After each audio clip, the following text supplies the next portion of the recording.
Welcome to the Slop Farm. Enjoy the video.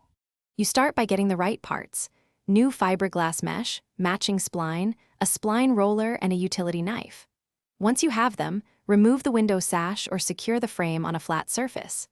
Next, use a flathead or screwdriver to pry out the old spline and then pull the torn mesh free.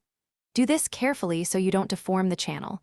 Small bends can stop the new spline from seating correctly later on. Now you cut the replacement mesh, roughly 1 to 2 inches larger than the frame so you can tension it properly.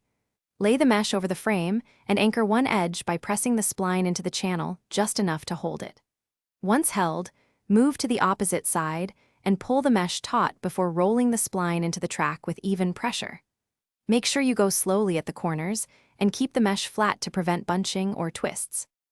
Finish by trimming the extra mesh flush to the spline with a sharp utility knife, cutting away from the spline to avoid pulling it out. Reinstall the sash or place the frame back in its track and inspect the seal. Make sure there are no gaps where insects could enter. If the mesh sags or has loose spots, remove the affected section, clean the channel of dirt, and reseat the spline or use a slightly larger diameter spline to increase tension. Thanks for watching.